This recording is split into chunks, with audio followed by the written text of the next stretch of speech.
Bismillahirrahmanirrahim. Alhamdulillah, wassalatu wassalamu ala asrofil Muhammad. Puji syukur atas kehadiran Allah Subhanahu wa Ta'ala. Pada hari ini, saya Nisa Wulandari Septiar akan presentasi proposal penelitian yang berjudul Pengembangan Metode Long Short Term Memory atau Salawat beserta salam Nabi Muhammad SAW. Baiklah, di sini saya satu kelompok bersama rekan saya Septiar Iran. Kami akan memaparkan ini secara rinci. Nah, dari 6, 6.5 yaitu pendahuluan, rumusan tujuan penelitian, landasan teori, metode PEN, dan yang terakhir ada kesimpulan. Di sini kami berharap jelas dalam mendalam penelitian. Semoga penelitian ini juga dapat memberikan kontribusi positif terhadap selanjutnya, khususnya untuk ya, baik untuk memulai, mari kita masuk ke bagian pendahuluan. Silahkan untuk Setia dilanjutkan. Proses language processing atau yang dikenal dengan NLP adalah salah satu cabang kecerdasan buatan atau artificial intelligence AI yang berfokus pada interaksi antara manusia dan komputer menggunakan bahasa alami. NLP telah menjadi salah satu teknologi inti yang digunakan dalam berbagai aplikasi modern seperti chatbot, analisis sentimen, penerjemahan otomatis, deteksi spam, dan pengenalan suara.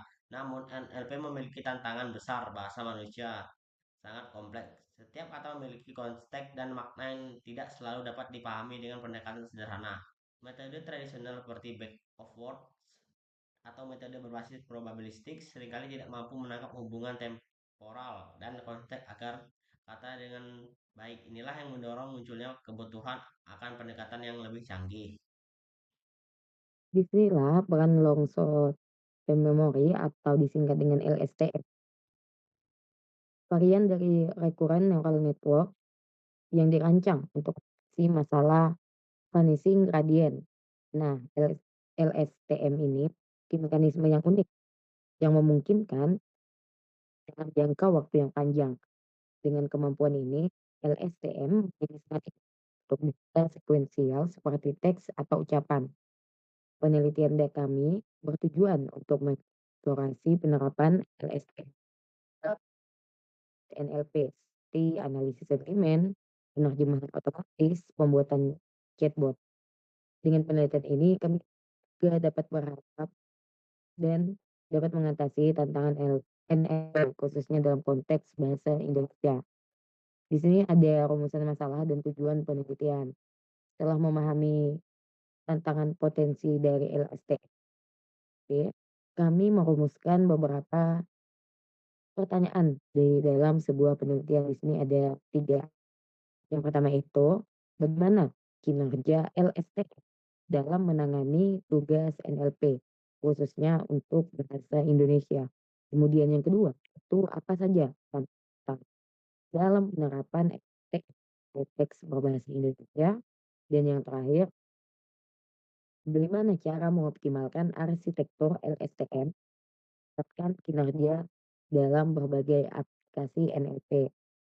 Di sini juga ada tujuan dari penelitian kami, ada 3 juga. Yang pertama itu mengimplementasikan metode LSTM dalam tugas-tugas NLP seperti analisis sentimen, penerjemahan otomatis, dan juga chatbot.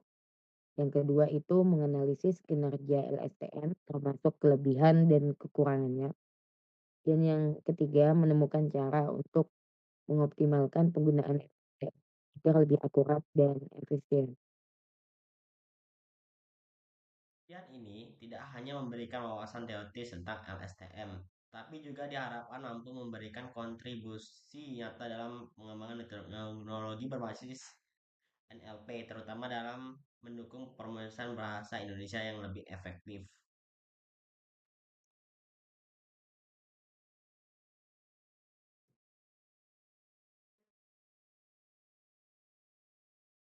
Landasan teori LSTM atau Long Short Term Memory adalah varian dari Recruitment Neural Network yang dirancang khusus untuk mengatasi tantangan dalam sekuensial. Tantangan utama RRN biasa adalah masalah vanishing gradient atau yaitu hilangan informasi penting saat dia mengalir melalui lapisan jaringan. LSTM mengatasi masalah ini dengan menggunakan mekanisme yang disebut gating.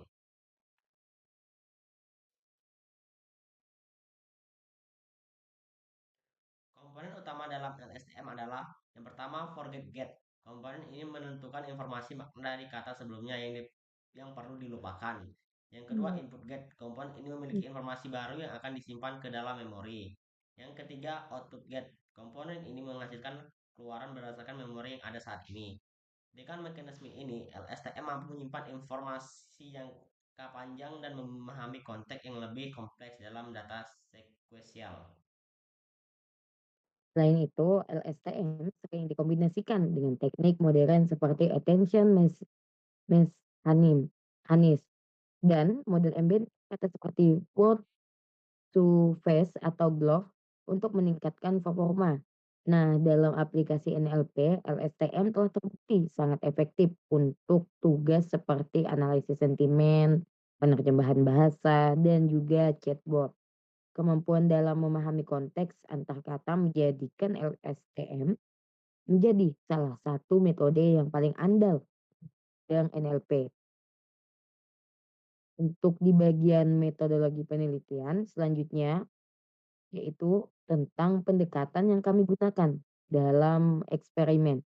Adapun langkah-langkahnya sebagai berikut, di sini ada beberapa langkah. Yang pertama itu pengumpulan data.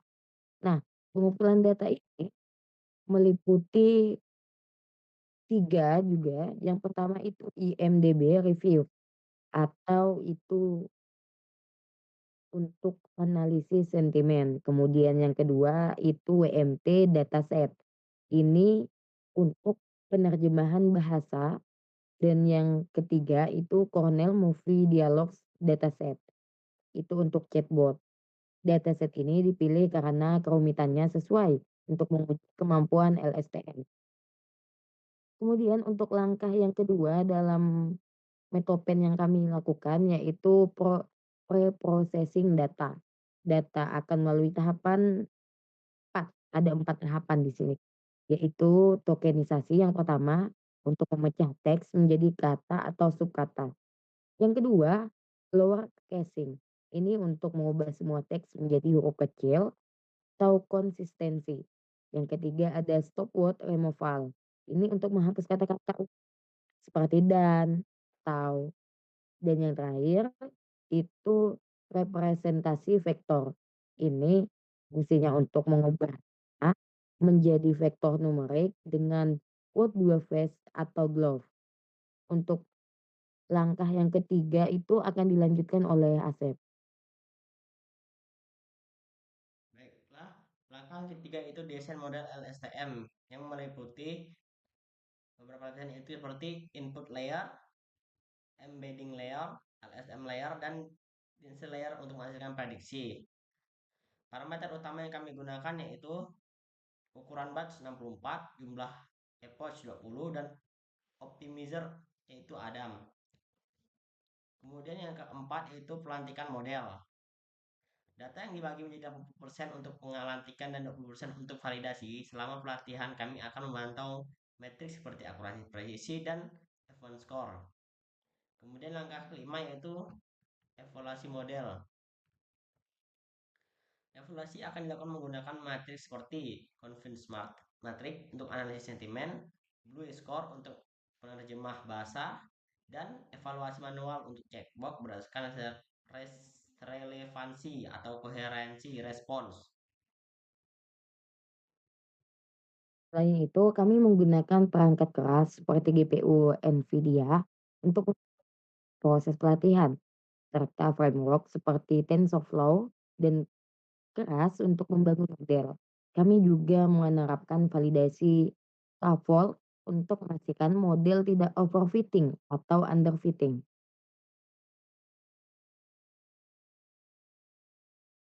Sebagai kesimpulan, penelitian ini bertujuan untuk mengembangkan model LSTM yang efektif dan menangani tantangan dalam pengolahan bahasa alami, khususnya untuk bahasa Indonesia dengan menggunakan pendekatan yang sistematis. Kami berharap penelitian ini dapat memberikan kontribusi nyata pada teknologi NLP. Baik, kami ucapkan terima kasih banyak kepada Bapak Bari Cesar Oktaria di Eskom MCS selaku dosen pengampu mata kuliah jaringan saraf tiruan. Ini adalah tugas video yang telah diarahkan, tugas video saya Nisa Wulandari dengan NIM 221220064 dan Septiar Iren Putra dengan NIM 22 12 20 0063. semoga apa yang kami sampaikan kalau memang ada benar dan salahnya insya Allah akan diperbaiki di kemudian hari. Kami sangat mengharapkan video ini dapat menyelesaikan tugas yang telah Bapak berikan dalam penilaian akhir. Terima kasih kami ucapkan sekali lagi. Akhir kata, wabillahi taufiq wal hidayah. Wassalamualaikum warahmatullahi wabarakatuh.